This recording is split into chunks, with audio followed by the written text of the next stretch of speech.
नंदुरबार जिल्ह्यात राष्ट्रवादी काँग्रेस पक्षाच्या कार्यकर्त्यांचा मेळावा मोठ्या उत्साहात पार पडला। या मेळाव्यात महाराष्ट्राचे वैद्यकीय शिक्षण मंत्री व नंदुरबारचे पालकमंत्री हसन मुश्रीफ यांनी कार्यकर्त्यांना संबोधित करताना ठाम शब्दांत आश्वासन दिले की प्रामाणिकपणे काम करणाऱ्या कार्यकर्त्यांच्या पाठीशी मी हिमालयासारखा उभा आहे। मेळाव्याच्या अध्यक्षस्थानी जिल्हाध्यक्ष डॉक्टर अभिजित मोरे होते। आपल्या भाषणात मंत्री मुश्रीफ यांनी सांगितले की नंदुरबार जिल्ह्याच्या सर्वांगीण विकासासाठी सरकार कटिबद्ध असून विकासकामांसाठी निधी कमी पडू दिला जाणार नाही। तसेच नर्मदा प्रकल्पांतर्गत विभागाच्या वाट्याचे 10 टीएमसी पाणी मिळवून देण्यासाठी शासन दरबारी आटोकाट प्रयत्न करणार असल्याचे त्यांनी स्पष्ट केले। यावेळी त्यांनी डॉक्टर अभिजित मोरे यांना भविष्यात विधान परिषदेवर संधी मिळावी यासाठी प्रयत्न करणार असल्याचेही जाहीर केले। महायुतीतील घटक पक्षांना न्याय देत राष्ट्रवादी काँग्रेस पक्षाचा विस्तार करण्यासाठी सर्वांनी एकदिलाने काम करण्याचे आवाहनही त्यांनी केले। डॉक्टर अभिजित मोरे यांनी आपल्या भाषणात पुरोगामी विचारसरणीवर भर देत सांगितले की छत्रपती शिवाजी महाराज, राजर्षी शाहू महाराज, महात्मा फुले आणि डॉक्टर बाबासाहेब आंबेडकर यांच्या विचारांवर पक्षाची वाटचाल सुरू राहील। या कार्यक्रमात नूतन नगराध्यक्ष, नगरसेवक तसेच राष्ट्रवादी काँग्रेस पक्षात प्रवेश केलेल्या पदाधिकारी व कार्यकर्त्यांचा मंत्री मुश्रीफ यांच्या हस्ते सत्कार करण्यात आला।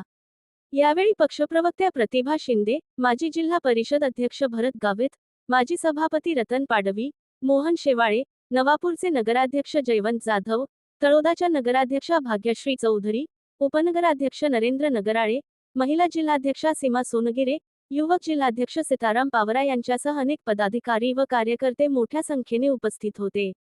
कार्यक्रमाचे स्वागत व प्रास्ताविक जिल्हाध्यक्ष डॉक्टर अभिजित मोरे यांनी केले। लोकनेते स्वर्गीय अजितदादा पवारांना मी प्रथम विनम्र श्रद्धांजली अर्पण करतो आणि त्याचा उल्लेख अनेक वक्त्यांनी आपल्या मनोगतामध्ये केला की अजितदादा असं एक व्यक्तिमत्व होतं की कार्यकर्त्याला त्या हाताप्रमाणे फोडाप्रमाणे जपणं, राष्ट्रवादी काँग्रेस पक्षाचा विस्तार करण्यासाठी विकास कामाच्या माध्यमातून हा पक्ष विस्तारू शकतो अशा प्रकारच्या भावना असणारा एक नेता। सकाळी भल्या पहाटे उठून या विकास कामांची पाहणी करणं, कार्यकर्त्यांना भेटणं, येणाऱ्या प्रत्येक कार्यकर्त्याला दिलासा देण्याचा प्रयत्न करणं आणि बोलेल तसा चालेल, वचनाचा पक्का, शब्दाचा पक्का असा एक खंबीर नेता 28 जानेवारीला आपल्यातून निघून गेला आणि आपण सर्वजण पोरके झालो। त्याचा उल्लेख सगळ्या वक्त्यांनी केला की त्यांच्या जाण्यानंतर मला तमाम राष्ट्रवादी काँग्रेस पक्षाच्या वतीनं मला आभार मानले पाहिजे सुनेत्रा वहिनींचे की आपल्या आणि आपल्या कुटुंबियावर कोसळलेल्या डोंगरा एवढं दुःख बाजूला ठेवून त्या 3-4 दिवसामध्ये आमच्या विनंतीला, राष्ट्रवादी काँग्रेस पक्षाच्या कार्यकर्त्यांच्या विनंतीला मान देऊन त्यांनी उपमुख्यमंत्रीपदाची जबाबदारी स्वीकारली आणि काही दिवसांनी राष्ट्रवादी काँग्रेस पक्षाच्या राष्ट्रीय अध्यक्षाची सुद्धा जबाबदारी स्वीकारलेली आहे। मी या निमित्ताने तमाम सर्व कार्यकर्त्यांना मी विनंती करतो, सुनेत्राताई पवार वहिनी असतील, दादांचे ज्येष्ठ चिरंजीव पार्थ पवार असतील, लहान श्री जयंत पवार असतील, जय पवार, या सगळ्या कुटुंबियाला आधार देणं आणि दादांच्या मागे पक्ष वाढवण्याची जबाबदारी आपण सर्व कार्यकर्त्यांनी घेणं आणि येणाऱ्या काळामध्ये जिल्हा परिषदेत, विधानसभा, लोकसभेच्या निवडणुकीमध्ये हा पक्ष कसा विस्तारेल, कसा संघटित कसा राहील यासाठी आपण सर्वांनी प्रयत्न करणं हीच मला वाटते खऱ्या अर्थानं अजितदादांना श्रद्धांजली वाहण्यासारखं आहे।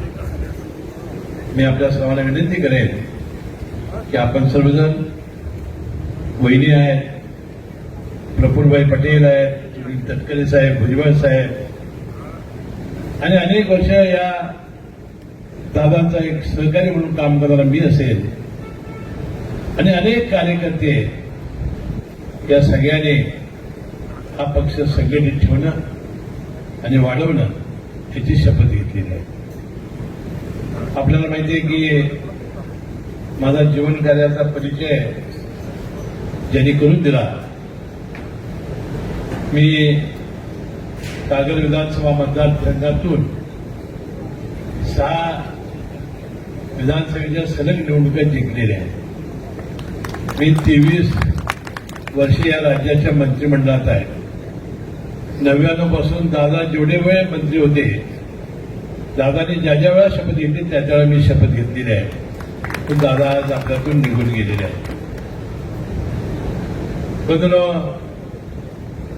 मी जळगाव जिल्ह्याचा 5 वर्ष पालकमंत्री होतो. मी रत्नागिरीचा 4-5 वर्ष पालकमंत्री होतो. मी कोल्हापूर जिल्ह्याचा पालकमंत्री होतो. मी वाशिम जिल्ह्याचा पालकमंत्री होतो. मी असे 5-6 जिल्हे पालकमंत्री म्हणून घोषवलेले आहेत. मी वाशिम जिल्ह्याचा पालकमंत्री झाल्यानंतर, पालकमंत्री म्हटल्यानंतर लोकांच्या अपेक्षा असतात किमान महिन्यातून त्याने एक वेळ यावं, सर्व जिल्ह्याच्या प्रशासनाच्या बाबत, जिल्हा नियोजन मंडळाच्या निधीच्या बाबत जे प्रश्न कठीण आहेत अशा सगळ्या कठीण प्रश्नांना सहकार्य करावं अशी किमान अपेक्षा जनतेची असते. त्याचा उल्लेख मगाशी आपल्या नेत्यांनी केला. हे वाशिमला सुद्धा मला शक्य नव्हतं आणि म्हणून मी दादाला सांगितलं की ही जनतेची अपेक्षा.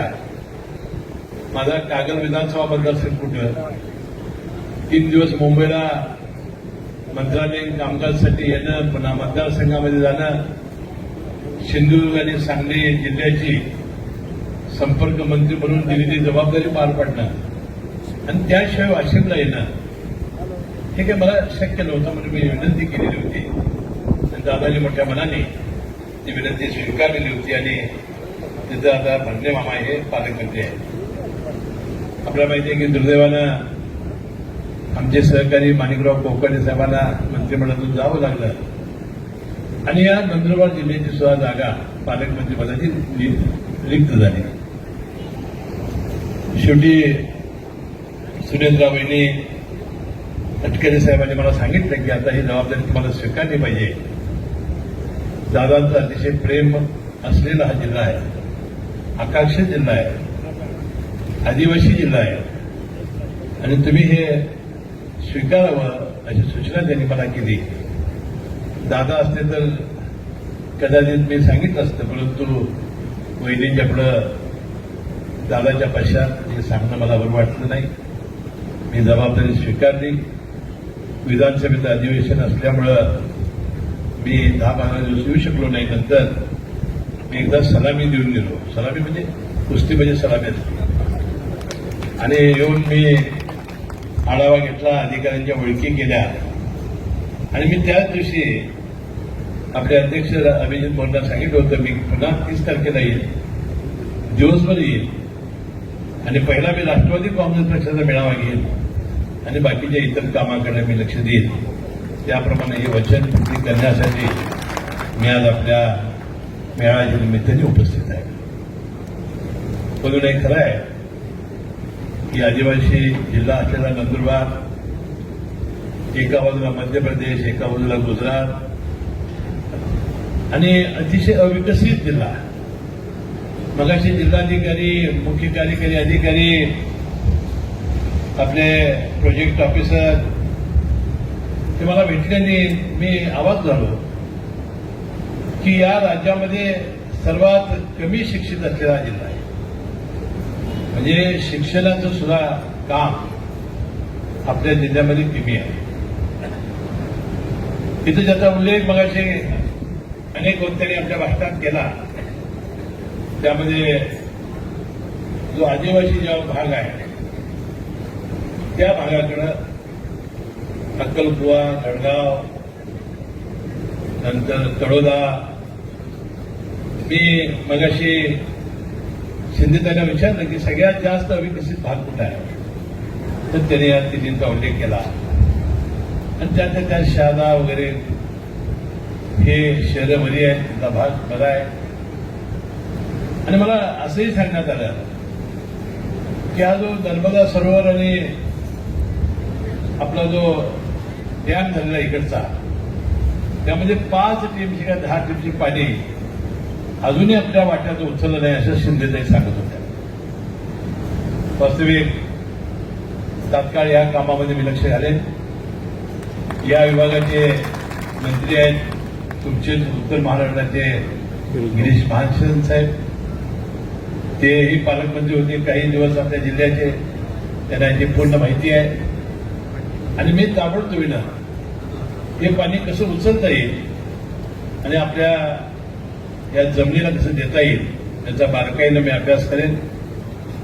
पिण्याच्या पाण्याच्या ज्या समस्या आता निर्माण झालेल्या आहेत, अनेक टँकर सुरू झालेले आहेत, तिकडे सुद्धा लक्ष देणं.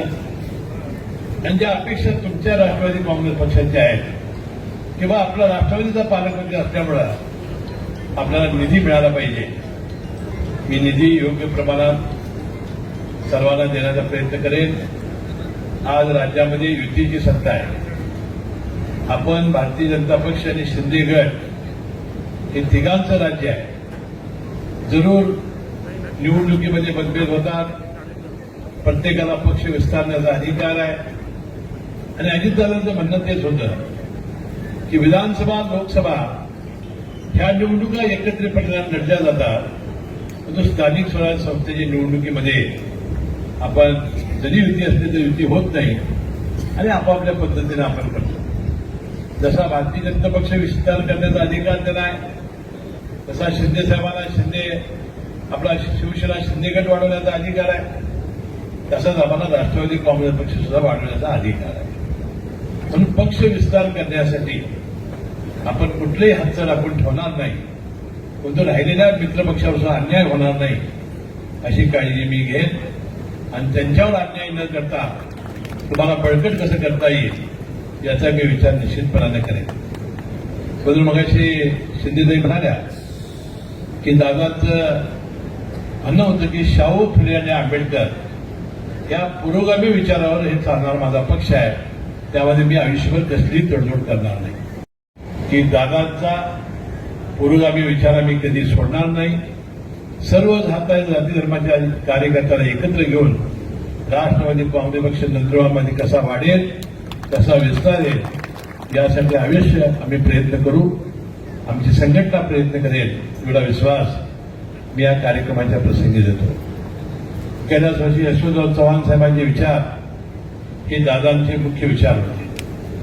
कृषी औद्योगिक क्रांती झाली पाहिजे आणि त्या आधारित आपलं सर्वांचं कल्याण होईल अशी भावना कैलास वर्षी यशवंतराव चव्हाण साहेबांची होती.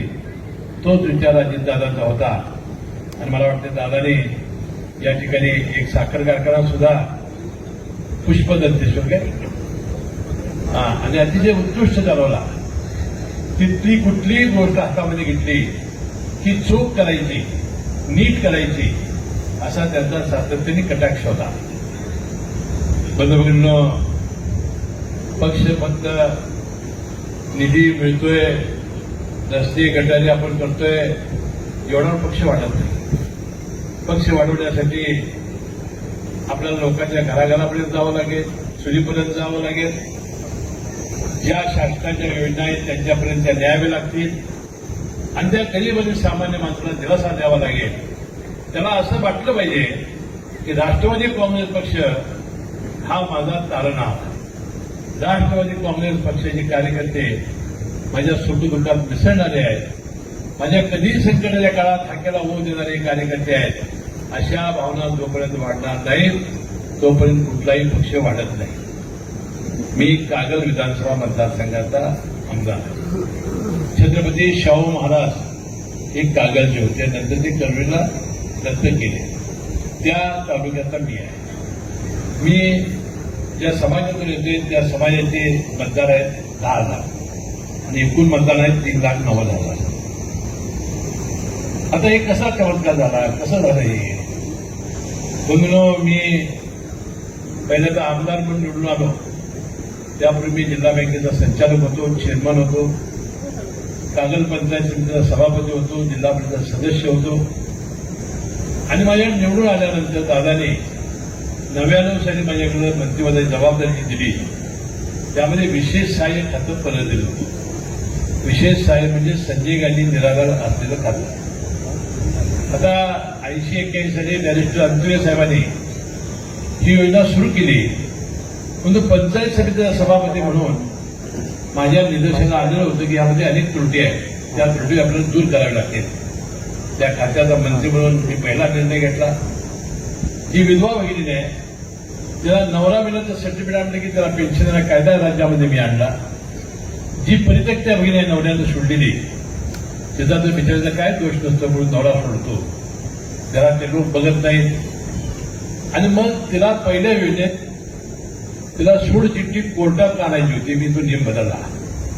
गावातला कुणी प्रमुख माणूस सरपंच, पोलीस पाटील, तलाठी, ग्रामसेवक लिहून दिलं की अमुक अमुक भगिनी परित्यक्त्या आहे, नवऱ्यानं सोडलेला आहे, त्याला पेन्शन कायदा राज्यामध्ये आला. 65 वर्षाची आई वडील, ज्यांना मुलं बघत नाही, सुना पोटाला घालत नाही. बंधू किती मोठा हाल आहे त्यांचा. बंधू महाराष्ट्र हे पहिलं राज्य आहे की 65 वर्षाच्या वरच्या आईला आणि वडिलाला एकत्रित पेन्शन देणारी योजना या राज्यामध्ये मी आणली. त्याचं नाव शाहूमळ ठेवलं आणि माझं नाव शाहूमळ पडलं. आणि चौथा घटक होता दिव्यांग. जन्मापासून डोळे नाहीत, हात नाहीत, पाय नाहीत, मध्यमंद मुलं जन्मत आहेत आणि आयुष्यभर आईवडील वजवत आहेत. बदलून तो नियम मी बदलला. 80% 40% अपंगाच्या सिव्हिल सर्जनच्या दाखल्याची अट मी आणली आणि या 4ही घटकांना दिलासा देण्याचा प्रयत्न माझ्या काळात झाला. त्यानंतर हजारो लाभार्थी तयार झाले. मी या खात्याचा मंत्री होतो त्या 80 रुपये पेन्शन होती. माझ्या काळात ती 260 झाली. नंतर पुन्हा एक खातं माझ्याकडे आलं, मी 600 रुपये केली आणि 14 ते 19 सध्याचे मुख्यमंत्री देवेंद्र फडणवीस साहेब मुख्यमंत्री झाले, त्यांनी ती 600 ची 1000 रुपये केली. पुन्हा आपलं भाग्य बघा, 2 जुलै 2023ला अजितदादांच्या नेतृत्वाखाली आम्ही महायुतीला पाठिंबा दिल्याचा निर्णय घेतला. मंत्रिमंडळामध्ये सामील झालो आणि हेच खातं मी मागून घेतलं आणि 15 जुलै 2023ला 1500 रुपये पेन्शन देण्याचा कायदा करण्याचं भाग्य आपल्याला लाभलेलं आहे. एक 21,000 उत्पन्नाची जी मर्यादा आहे, जी तलाठी देत नाही, ती 50,000 करणं. जे 65 वर्षाचा ज्येष्ठ नागरिकाचं वय होतं ते 60 वर्ष करणं आणि 1,500 ची पेन्शन ही 2,000 रुपये करणं. भविष्यामध्ये या तिन्ही गोष्टी करण्याचा प्रयत्न मी करेन. दुसरं खातं आलं माझ्याकडे विधी न्याय. ते कायदा खातं होतं. मी काय त्याला वकिली नव्हतो आणि काहीच नव्हतं. त्याला म्हणजे हे खातं घे आणि मी सहज बघताना माझ्या लक्षात आलं की या खात्यामध्ये पब्लिक ट्रस्ट ऍक्ट खाली नोंदणी झालेले जे धर्मालय दवाखाने आहेत ते मुंबईमध्ये, पुण्यामध्ये, औरंगाबाद, नागपूरला ते 80% जास्त आहे. म्हणजे ह्या दवाखाने मोठ्या उद्योगपतींचे आहेत, मोठ्या डॉक्टरांचे आहेत. त्यांनी 10% मोफत उपचार करण्याचा कायदा होता. त्याचं कारण काय होतं की या दवाखाने बाजाराला त्याला जमिनी दिल्या होत्या मोफत, पाणी दिलं होतं मोफत, त्याला कसलाही टॅक्स नाही, इन्कम टॅक्स नाही, सेल टॅक्स नाही, वॅट नाही, जीएसटी नाही. आणि एवढ्या सवलतीनंतर सरकारची अपेक्षा होती की 10% किमान तुम्ही गरीब लोकांच्यावर मोफत उपचार करा. 100 पेशंट आले की 90 लोकांना पैसे घ्या आणि 10 लोकांना मोफत उपचार करा. मी या खात्याला मंत्री म्हणून मी लक्ष दिलं. मी समिती नेमलो, त्या समितीचा अध्यक्ष मी स्वतः झालो आणि या सगळ्या दवाखान्यांना, त्यामध्ये कुठले दवाखाने आहेत, मुंबईला बॉम्बे हॉस्पिटल आहे, जसलोक, रहेजा, ब्रिज कॅटी, सैफी, त्यानंतर पुण्यामध्ये जहांगीर, रुबी, हे सगळे दवाखाने जे आहेत, मंगेशकर, हे पब्लिक ट्रस्ट ऍक्ट खाली नोंदलेले धर्मालय आहे. ते सगळे फायदे घेत आहेत आणि एकाही गरीबाच्या उपचार करत नाहीत. मी कायदा आणला. जर शेकडो कोटीच्या सवलती दवाखाने घेणार आणि गरिबांच्यावर जो मोफत उपचार करणार नसतील तर त्याचा मुख्य मालक किती मोठा उद्योगपती जरी असला तर 6 महिन्याची तुरुंगवासाची शिक्षा आणि 50,000 रुपये दंड करणारा कायदा त्या डॉक्टरांनी त्याला केला. आणि त्या वेळापासून 18 ते 20 वर्ष लाखो लोकांची ऑपरेशन मोफत व्हायला लागली. त्या मोठ्या दवाखान्यामध्ये जाऊन बघा तुम्ही, तिथं काउंटर वेगळे लावलेले आहेत. गरिबासाठी, अति गरिबासाठी त्याचे बेड, त्याचं डॅशबोर्ड लावलेलं आहे, किती बेड इथे रिकामे आहेत. आणि बघून बघितलं मी गेले 20 वर्ष दर आठवड्याला 25-30 अशा गंभीर आजाराची एखाद्या गरिबाच्या घरात हृदयविकार आला, मेंदू, मणका, कॅन्सर, किडनी, ब्रेन, लाखो रुपये लागतात गरिबांचा आजार करतात. घरं, दारं, सोनं, नाणं, जमिनी विकून एवढे पैसे जुडे होत नाही. बंधून ती मला मरणाची त्याला वाट बघत होती. तुम्ही आम्ही अनेक उदाहरणं बघितली की माणूस मेला तर डॉक्टर बिल भरल्याशिवाय प्रेस सोडत नाही. बंधून आजही मी 25-30 पेशंट दर आठवड्याला मुंबईला घेऊन जातो. मी त्यांची राहायची व्यवस्था केलेली आहे. 12-13 लोक ठेवलेले आहेत आणि कुठलाही माणूस आला की त्याला उपचार करून द्यायचा आणि जर केला नाही तर त्याला तुरुंगात कसं घालायचं मला माहिती असलं. माझा निमूटपणा एकदा मला कोटा दिला आहे आणि ही गरिबांची सेवा करतो. आता ही 18-20 वर्ष सातत्यपूर्ण करतोय आपण. आता दुसरा एक चांगला निर्णय महायुतीने घेतलेला आहे की महात्मा फुले जीवनदायीची 1.5 लाख रुपयाची होती ती आता 5 लाखाची केलेली आहे. आयुष्यमान भारत 5 लाखाची आहे. त्याला अनेक कार्यकर्ते कार्ड देत आहेत. आता हे दवाखाने आपल्या मोठ्या मोठ्या शहरामध्ये आता येऊन पॅनेल आहेत आणि त्यांच्याकडे योजना आहे. त्यांनी योजना घेतलेली आहे आणि त्यांनी जर ह्याची अंमलबजावणी केली नाही तर त्यांना कशा पद्धतीनं त्यांच्यावर तक्रार करायची, काय करायचं मला भेटत चला. अशा दवाखान्याला वटणीवर आणण्याचं काम आपण निश्चितपणानं करू असाही विश्वास मी या निमित्ताने व्यक्त करतो. महात्मा फुले जीवनदायी असेल किंवा आयुष्यमान भारत किंवा मी मगाशी सांगितलेलं विधी न्याय खात्याची की पब्लिक ट्रस्ट ऍक्टची योजना, त्यामध्ये गरिबाला पैसा नाही म्हणून उपचार मिळाला नाही असं आता उदाहरण दाखवता येणार नाही. परंतु कार्यकर्त्यांनी सतर्क राहण्याची आवश्यकता आहे. आपलं कार्यालय अभिजित हे यासाठी कार्यालय असलं पाहिजे. असा असलेला माणूस तुमच्या कार्यकर्त्यात आला पाहिजे. असा असलेला माणूस तुमच्याकडे आल्यानंतर तुम्ही मला सांगितलं पाहिजे आणि याची सगळी जबाबदारी घेण्याची जबाबदारी तुमचा पालकमंत्री निश्चितपणाने घेईल असा विश्वास मी या निमित्ताने देतो. पण माझ्या दुसरं खातं मी आता जास्त सांगत नाही. मला वेळ झालेला आहे, गुन्हे वाढलेला आहे. म्हणजे जे खाती मिळाले त्यात कसे कायदे केले आणि जशा योजना आणल्या त्या योजनेचा शिल्पकार कसा मिळाला हे सांगण्याचा प्रयत्न करतोय. कामगार खातं आलं माझ्याकडे. त्या कामगार खात्यामध्ये बंधनूक बांधकाम कामगार कल्याण मंडळ हा काढण्याचा धाडसी निर्णय मी घेतला आणि पहिल्यांदा देशात राज्यामध्ये 10 लाखाच्या वर खाजगी सरकारी इमारतीचं बांधकाम, रस्ते, कालवे, धरणे, मेट्रो, रेल्वे याला 1% सेस कंटाळून भरण्याची सक्ती मी केली. आणि या खात्याचा मंत्री जेव्हा मी होतो तेव्हा 6,000 कोटी रुपये जमलेले होते. आता 14-15 हजार कोटीच्या वर रक्कम जमलेली आहे. ती नॅशनलाइज बँकेतच ठेवली पाहिजे असा सर्वोच्च न्यायालयाचा निर्णय असल्यामुळं 5-6% व्याज मिळते.